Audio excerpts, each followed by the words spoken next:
Students, now I am going to teach you class 8th science chapter 5 coal and petroleum. Let's we introduce about the chapter. Natural resources include everything of natural origin, living and non-living things which human beings used and enjoy. Natural resources में include होते हैं सभी जितने भी living things होते हैं और non living things होते हैं. तो ये जो नेचुरल रिसोर्सेज होते हैं ये हमें नेचर प्रोवाइड करता है और इस नेचुरल रिसोर्सेज में आते हैं हमारे सभी कुछ इंक्लूड हैं जैसे कि लैंड है, एयर है, water, forest, wild animals, minerals, ये और भी अदर वेरियस थिंग्स हैं. ये सभी नेचुरल रिसोर्सेज में आते हैं और ये ह्यूमन लाइफ को, मॉडर्न लाइफ को ये सभी चीज़ें सपोर्ट करते हैं और इन सभी नेचुरल रिसोर्सेज का ह्यूमन के साथ में और एनवायरनमेंट के साथ में इंटरेक्शन रहता है. Next paragraph, we the human beings use various materials for our basic needs in order to survive and live comfortably. For example देखते हैं जैसे कि we need air for respiration, हमें एयर की ज़रूरत है रेस्पायरेशन के लिए, कंबसन के लिए, water for carrying out various body function के लिए एंड इरिगेशन के लिए, सनलाइट फॉर विजन, देखने के लिए सनलाइट चाहिए होती है, and growth and development of plants, soil for the growth of plant etc. मतलब ये है कि जो एयर है, एयर की ज़रूरत होती है रेस्पायरेशन के लिए और कंबसन के लिए, और वाटर जो होता है वो वेरियस बॉडी फंक्शन के लिए जैसे कि इरिगेशन के लिए ज़रूरी होता है, और जो सनलाइट होता है सनलाइट की ज़रूरत होती है प्लांट्स की ग्रोथ के लिए, और प्लांट्स भी ग्रो करते हैं जैसे कि प्लांट्स की ग्रोथ के लिए सॉइल भी ज़रूरी होती है. तो ऐसे जो नेचुरल रिसोर्सेज हैं ये नेचुरल रिसोर्सेज में ही सर्वाइव करते हैं. Further more man has learn to use resources on within earth such as sand, stone, forest, coal, petroleum and natural gas. और आगे देखें कि मनुष्य ने सीखा है नेचुरल रिसोर्सेज का यूज़ करना ऑन विद इन, जैसे कि अर्थ है, such as sand, stone, forest, coal, petroleum और ये सभी नेचुरल गैसेस. तो इन सभी चीज़ों का यूज करना भी ह्यूमन बीइंग ने सीखा है.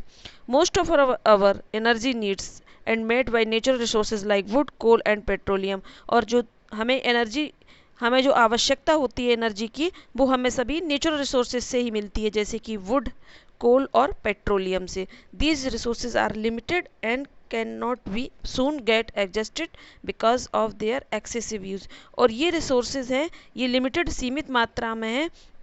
यदि इनका हम अधिक मात्रा में यूज़ करेंगे तो ये ज़्यादा दिन तक नहीं चलेंगे. Depending upon the availability of various kinds of natural resources we can classify them into two kinds.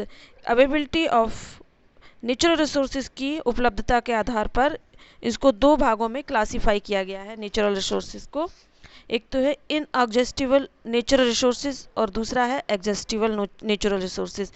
In exhaustible natural resources में देखते हैं the natural resources which are available to human beings in unlimited quantity and not likely to be exhausted by various human activities. इसमें वो natural resources आते हैं जो unlimited quality में है, असीमित मात्रा में है और ह्यूमन एक्टिविटीज़ के द्वारा कितना भी यूज़ करने लेकिन ये ख़त्म नहीं होगा. तो ऐसे रिसोर्सेज हैं एयर, वाटर, सॉयल, सनलाइट. तो ये इनएग्जॉस्टिबल नेचुरल रिसोर्सेज है. अब है exhaustible natural resources, the natural resources which are available to human beings in limited quantity and likely be existed by various human activities in the near future and are called exhaustible natural resources. तो ऐसे resources जो limited quantity में हैं और यदि human beings के द्वारा लगातार यूज़ किया जाए इनका अपनी एक्टिविटीज़ के लिए तो ये एग्जस्ट हो जाएंगे और अंत में समाप्त हो जाएंगे. Forest, wildlife, all kinds of minerals such as coal, petroleum and natural gas and are exhaustible natural resources.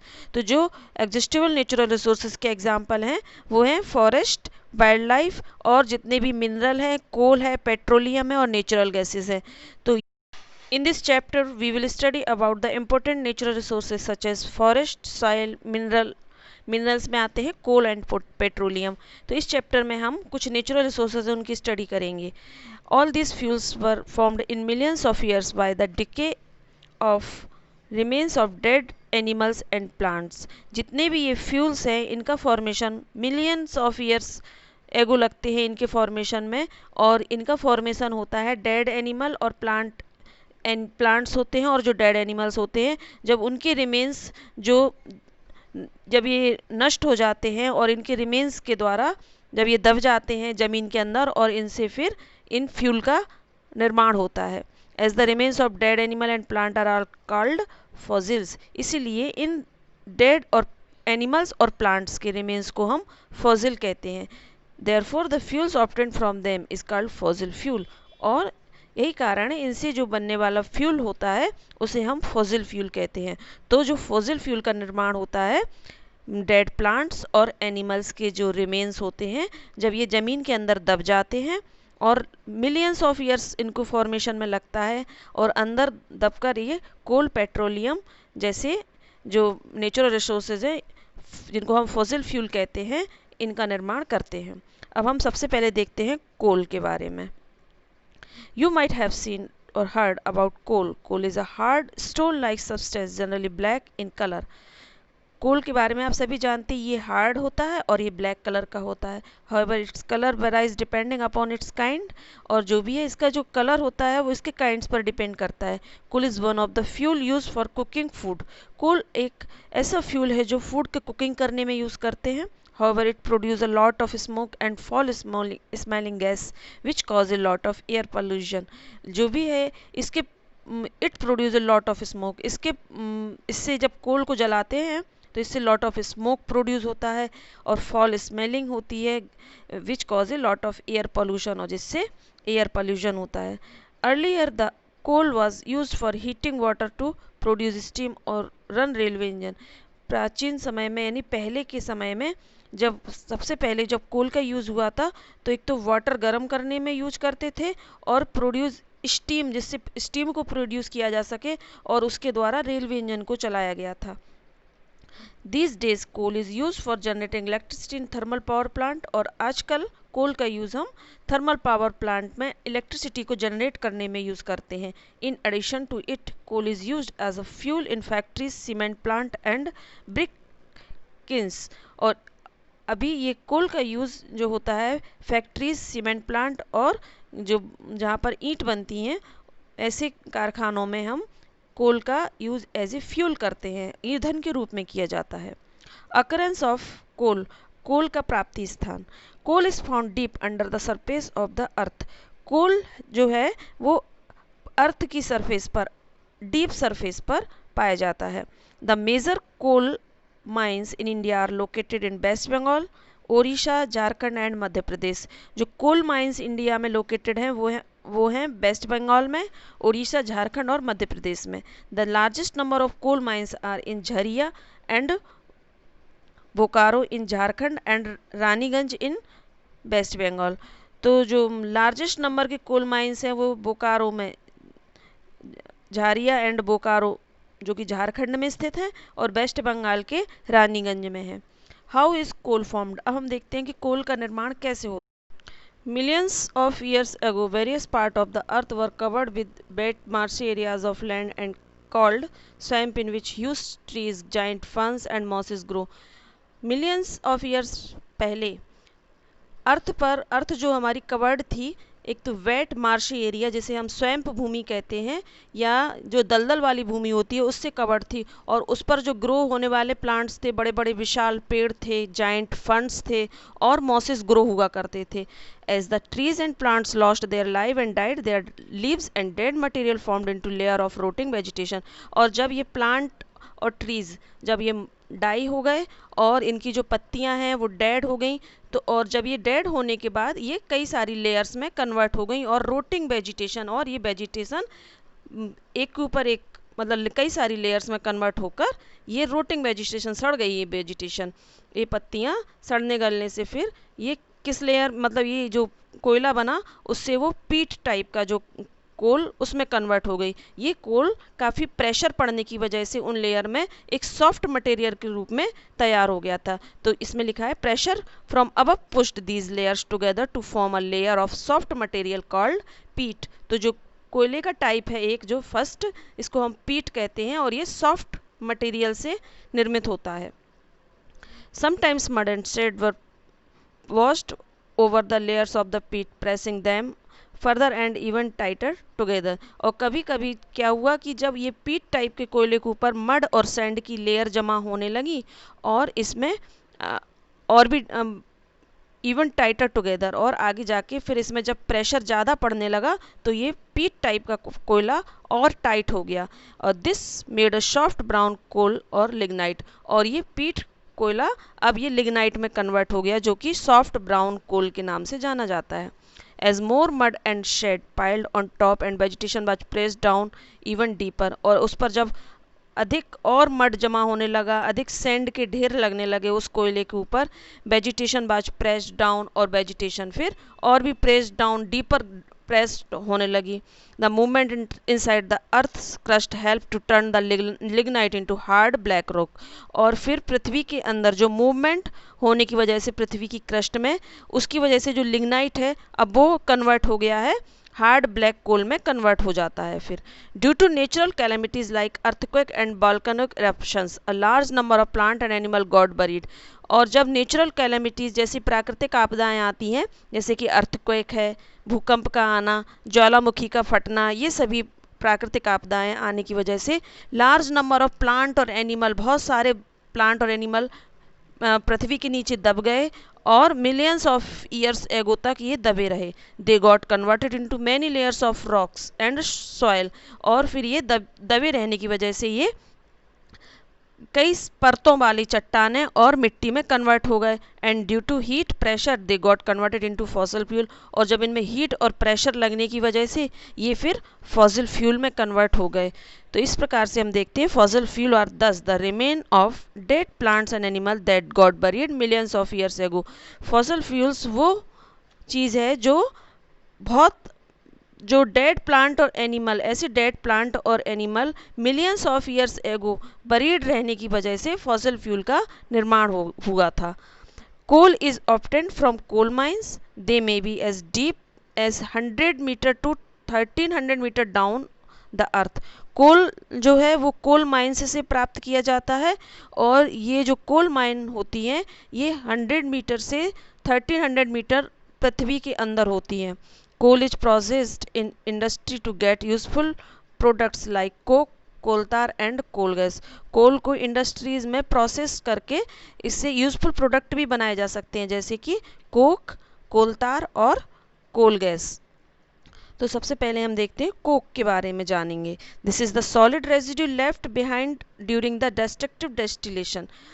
ये कोक है जो एक सॉलिड रेजिड्यू होता है, ये डिस्ट्रक्टिव डिस्टिलेशन जो होता है उसके बाद जो रेजिड्यू बचता है उसका जो रेजिड्यू कोक कहलाता है। डिस्ट्रक्टिव डिस्टिलेशन जो है एक ऐसी प्रोसेस है जिसमें कोयले को ब्रेक करके सिंपलर सब्सटेंस में हीट करने के बाद, एयर की एब्सेंस में हीट करके सिंपलर सब्सटेंस में कोयले को चेंज किया जाता है। In this it is a black porous and tough substance, और कोक एक पोरस और टफ सब्सटेंस ब्लैक कलर का होता है। It burns easily and does not produce smoke like coal, और ये कोक जो है स्मोक को प्रोड्यूस नहीं करता जैसे कि कोयले प्रोड्यूस करते हैं ना, तो उस तरह से इसमें इजीली बर्न हो जाता है और ये स्मोक, धुआं को प्रोड्यूस नहीं करता। It is used in the manufacturing of steel and extractions of metal, और इसका यूज़ स्टील की मैन्युफैक्चरिंग में और मेटल के एक्सट्रैक्शन में यूज़ होता है।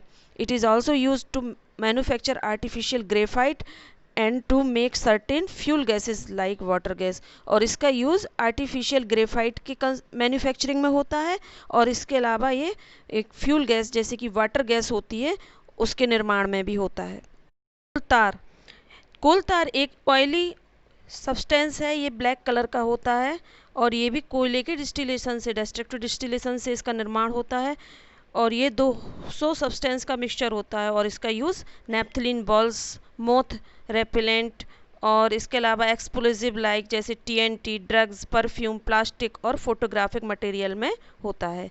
नेक्स्ट है कोल गैस। कोल गैस का जो निर्माण होता है वो कोल से, जब हम कोक बनाते हैं उसकी प्रोसेसिंग में कोल गैस का निर्माण होता है, और ये इल्यूमिनेंट के रूप में काम करता है, एक ज्वलनशील होता है ये, और इसका यूज होता है फ्यूल के रूप में बड़ी बड़ी इंडस्ट्रीज़ में यूज़ होता है। इसके अलावा जो इसका जो सबसे पहला यूज़ लंदन की जो स्ट्रीट है वहाँ पर लाइटिंग के लिए 1810 में हुआ था, और न्यूयॉर्क में भी इसका जो गलियों में जो लाइट जलाई जाती थी स्ट्रीट्स में, तो उसमें 1820 में हुआ था। इसके बाद है डिफरेंट टाइप ऑफ कोल। कोल का जो निर्माण होता है, सबसे पहले आपने अभी पहले भी देखा है कि जब जब जब पृथ्वी के नीचे वेजिटेबल जमा हो जाती है और उसमें वेजिटेबल्स रिमेन और एनिमल्स के रिमेन्स जब पृथ्वी के नीचे दब जाते हैं और उनमें हाई टेम्परेचर और जब प्रेशर लगने की वजह से कोयले का फॉर्मेशन हो जाता है, जिसे हम फॉसिल फ्यूल कहते हैं। तो in general the higher the temperature and pressure of the earth and longer the time for which is buried under the surface of the earth. तो जनरल भाषा में हम देखते हैं कि हायर टेम्परेचर और प्रेशर लगने की वजह से पृथ्वी के अंदर काफ़ी दिनों तक बरीड रहने की वजह से इनका जो निर्माण फिर ये कोयले में कन्वर्ट हो जाता है। और कोयले भी कई प्रकार का होता है, जैसे कि इसमें इनकी वैरायटी डिफ़र होती है। इसमें जब कार्बन कंटेंट को देखते हुए कोयले की कई प्रकार का कोयला होता है। इसमें मॉइस्चर और उसका वोलेटाइल कंपाउंड के आधार पर कोयले को कई भागों में कई प्रकार से कई टाइप होते हैं इसके। अब है ये प्रोसेसिंग ऑफ कोल। कोल का प्रोसेसिंग देखते हैं। All the varieties of coal contain volatile compound of carbon which are very useful for industrial application. जितने भी वैरायटी का कोल होता है उन सभी में एक कंपाउंड होता है जो कि वोलेटाइल कंपाउंड के रूप में जाना जाता है, और इसका यूज इंडस्ट्रियल एप्लीकेशन के रूप में होता है। These compounds are lost if the coal is straight be burnt। और ये कंपाउंड जब हम कोयले को सीधा बर्न करते हैं तो ऐसे कंपाउंड लॉस्ट हो जाते हैं। However, if the coal is subjected to destructive distillation, coal is heated strongly in the absence of air, these compounds can be recovered। और जो भी यदि destructive distillation जब किया जाता है, मतलब एयर की एब्सेंस होनी चाहिए उस जगह पर, और उसको हम स्ट्रांगली जब हीट करते हैं तो ऐसे कंपाउंड जो वोलेटाइल हो जाते हैं तो वो ऐसे कंपाउंड लॉस्ट नहीं होकर उसमें रिकवर हो जाते हैं। Let the study and product obtained by the destructive distillation of coal and their uses. और इस प्रकार से हम अब कोयले की स्टडी करेंगे, प्रोडक्ट्स की जो destructive distillation का, जब कोयले का destructive distillation होता है तो उसकी हम स्टडी करेंगे और उसके यूज़ के बारे में जानेंगे। अब हम देखते हैं यूजेस ऑफ कोक। कोक का यूज़ होता है एक तो वाटर गैस के मैन्युफैक्चरिंग में, हाउस होल्ड फ्यूल के रूप में, और ग्रेफाइट के मैन्युफैक्चरिंग में। इसके साथ साथ और ये आयरन, कॉपर, टिन और जिंक आदि मेटल के एक्सट्रैक्शन में, और एक एक्सीलेंट रिड्यूसिंग एजेंट के रूप में यूज़ होता है। अब देखते हैं uses of gas carbon. It is a good conductor of electricity. Gas carbon जो है इलेक्ट्रिसिटी का गुड कंडक्टर है, और एक ये पॉजिटिव इलेक्ट्रोड जो ड्राई सेल होते हैं हमारे, उनके पॉजिटिव इलेक्ट्रोड के रूप में इसका यूज़ किया जाता है। और इसके अलावा इलेक्ट्रोड्स की मेकिंग में भी इसका यूज होता है, एल्यूमिनियम मेटल के एक्सट्रैक्शन में, और बॉक्साइट ओर के मोल्टन में भी इसका यूज किया जाता है। अब देखते हैं यूजेस ऑफ कोलतार। कोलतार का यूज़ अभी हम पहले भी डिस्कस कर चुके हैं। ये काफ़ी इसका जब फ्रैक्शनल डिस्टिलेशन होता है तो ये इससे यूजफुल केमिकल्स जैसे कि बेंजीन, टॉलिन, एंथ्रासिन, फिनॉल, नेप्थलीन, ये सेपरेट आउट हो जाते हैं, और ये केमिकल भी यूज़ किए जाते हैं for making dyes, drugs and explosive. Explosive में जैसे कि TNT, इनका यूज़ TNT बनाने में यूज़ किया जाता है, और जैसे टॉलविन is use for making DDT के बनाने में, और benzene for using BHC, barium hexachloride जिसको बोलते हैं, आदि बनाने में इसका निर्माण होता है। अब देखते हैं uses of coal gas. Coal gas का यूज़, कोल गैस जो है वो भी कोल का, जब हम कोल से जब हम कोक को प्राप्त करते हैं तो कोल गैस का प्रोडक्शन होता है, और कोल गैस जो है ऑब्टेन किया जाता है। एक तो ये स्लाइटली फॉल स्मेलिंग होता है due to the presence of hydrogen sulphide gas के कारण। It is purified and used as a household fuel के रूप में हम इसका यूज करते हैं, और it is also used as a industrial fuel for those industries which are located near the coal processing unit. और ये उन इंडस्ट्रीज़ में यूज़ किया जाता है, इंडस्ट्रियल फ्यूल के रूप में यूज़ किया जाता है, ऐसी इंडस्ट्रीज जो कि कोल प्रोसेसिंग यूनिट के आसपास लोकेटेड रहती हैं। अब नेक्स्ट टॉपिक है हमारा petroleum. Its name is derived from the Latin word petra, rock, and oleum means oil. Petroleum दो शब्दों से मिलकर बना है, पेट्रा और ओलियम. पेट्रा मीन्स चट्टान है और ओलियम मीन्स ऑयल, यानी चट्टानों को तोड़कर निकलने वाला जो तेल होता है उसे हम पेट्रोलियम कहते हैं. Thus petroleum means rock oil. Petroleum और oil is liquid form of fossil fuel. इस प्रकार से पेट्रोलियम ऑयल है वो एक लिक्विड फॉसिल फ्यूल का फ्यूल कहलाता है. और petroleum has not only become world's leading fossil fuel but its produce have most become indispensable for the people on earth. Petroleum जो है ये केवल पूरे संसार का को लीड करने वाला फॉसिल फ्यूल ही नहीं है, बल्कि it's product have almost become indispensable for the people of the अर्थ. ये प्रोडक्ट एक ऐसा है सभी जितने भी अर्थ पर रहने वाले लोगों की ज़रूरत की चीज़ है. It is a thick dark combustible liquid made up of a hydrocarbon compound containing only hydrogen and carbon. जो पेट्रोलियम होता है एक थिक डार्क कंबस्टिबल लिक्विड के रूप में होता है जो कि हाइड्रोकार्बन से बना होता है और इसमें ओनली हाइड्रोजन और कार्बन का ही कंपाउंड पाया जाता है. Most petroleum deposit are underground with the exception of few seepage और स्प्रिंग्स ऑफ पेट्रोलियम. ज़्यादातर जो पेट्रोलियम का डिपोजिशन है अंडरग्राउंड होता है और इसके कुछ सीपेज कुछ स्प्रिंग्स पेट्रोलियम की हैं जो उसके द्वारा भी प्राप्त किया जा सकता है. पेट्रोलियम एक डार्क ऑयली लिक्विड होता है जिसे हम ब्लैक गोल्ड भी कहते हैं और ये कॉमर्शियल पर्पज़ के लिए यूज़ किया जाता है. अब देखते हैं origin of petroleum. Crude oil और petroleum is a complex mixture of solid liquid and gaseous hydrocarbon mixed with salt water and earthly particle. जो ब्लैक गोल्ड जिसको हम पेट्रोलियम कहते हैं इसको हम क्रूड ऑयल भी कहा जाता है. ये क्रूड ऑयल जो कि एक मिक्सचर होता है सॉलिड लिक्विड और गैस हाइड्रोकार्बन का मिक्सचर होता है. इसमें सॉल्ट वाटर और अर्थली पार्टिकल्स भी होते हैं साथ में. It is believed that petroleum is formed by the anaerobic decomposition of extremely small sea animals and plant which got buried in the sea bed millions of years ago. और ऐसा माना जाता है कि जब समुद्र के अंदर बहुत सारे छोटे छोटे प्लांट और एनिमल्स जब मिलियन ईयर्स ऑफ एगो तक बरीड रहे थे तो उसमें एन एरोबिक डिकम्पोजिशन होने की वजह से इस पेट्रोलियम का निर्माण होता है. Let us try to see how this happened. अब हम देखते हैं कैसे होता है. The formation of the oil is similar to the formation of coal. जैसे कि जब कोल का फॉर्मेशन होता है पेड़ पौधे और एनिमल्स की ज़मीन के अंदर दबने से, सेम इसी तरह से पेट्रोलियम का भी होता है. Millions of years ago countless number of small marine plants and animals living in the sea sank down to the sea beds when they dies. इसमें millions of years ago countless number of small marine plant समुद्री जो plant और animal थे वो समुद्र में डूब गए और समुद्र के अंदर दब गए थे सी बेड में और ये मर गए थे. Over a period of time the mud accumulated over the layer of the plant and animals remains. और लाखों मतलब कई समय वक्त गुजरता गया, टाइम निकलता गया और एक्यूमुलेट होते गए ये ज़मीन के अंदर ही और लेयर में तब्दील होते गए ये प्लांट और एनिमल के remains. These were subjected to great pressure and heat were crushed under layers of mud. और जब इनमें हीट और प्रेशर लगने की वजह से जब ये ज़मीन के अंदर काफ़ी हीट और प्रेशर होने की वजह से ये क्रश हो गए और ये मड की लेयर में कन्वर्ट हो गए.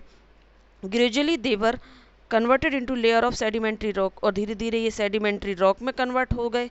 Under heat and pressure the plant and animals remain with in the sedimentary rock were eventually transform into petroleum and natural gas.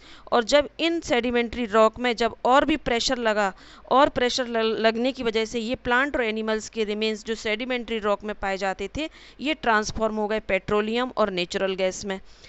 And gas seeped upward until they reached layer of hard rock and got trapped under the rock. और जो oil और gas हैं ये risk कर ऊपर hard rock की जो layer होती है वहाँ तक पहुँच जाते हैं और रॉक के नीचे जाकर ट्रैप हो जाते हैं. Occurrence of petroleum. पेट्रोलियम का प्राप्ति स्थान. Petroleum occurs at the moderate depth between the two layers of impervious rocks.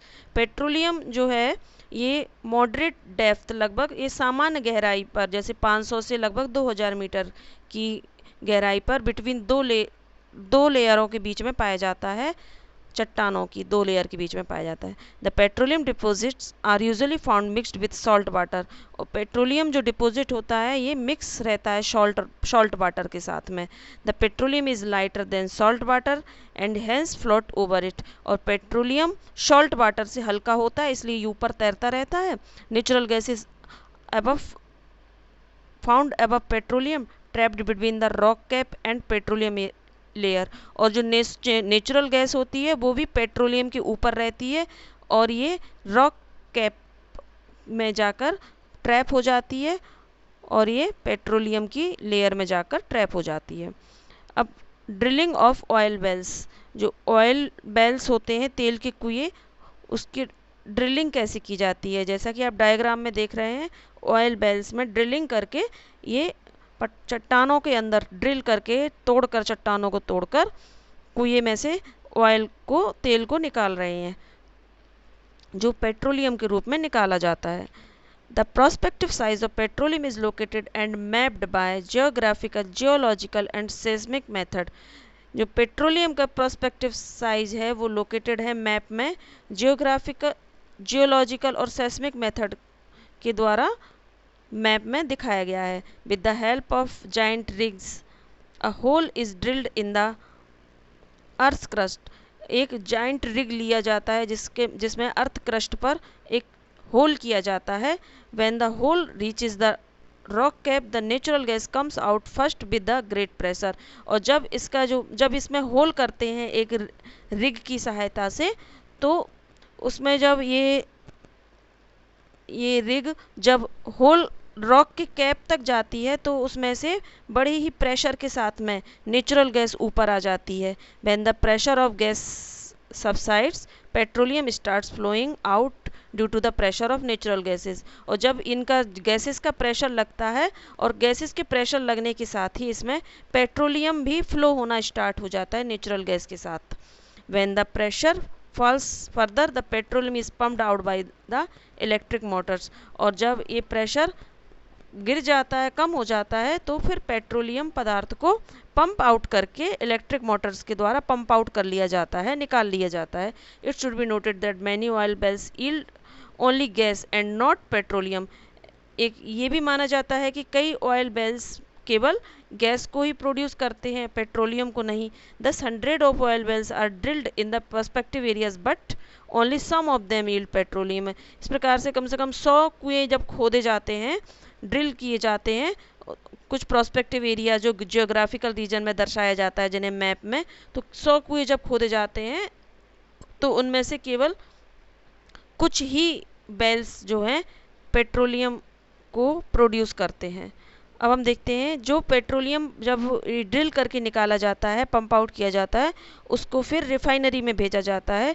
तो ये रिफाइनरी के लिए इसमें ये एक प्रकार का यहाँ पर क्रूड पेट्रोलियम जो है इसको रिफाइन करने के लिए it is a mixture of various constituent, इसमें कई सारे पेट्रोलियम में कई सारे मिक्सचर होते हैं जैसे कि गैस होता है, paraffin wax, petrol, diesel, lubricating oil, सारे इन सब चीज़ों का मिक्सचर होता है। तो सबसे पहले जो इसका बेसिक स्टेप होता है रिफाइनरी में तो वो होता है distillation process. Distillation separates crude oil into variety of groups by boiling them until they vaporise. इसमें सबसे पहले एक डिस्टिलेशन किया जाता है, तो इसमें क्रूड ऑयल को डाला जाता है और इसको हीट किया जाता है।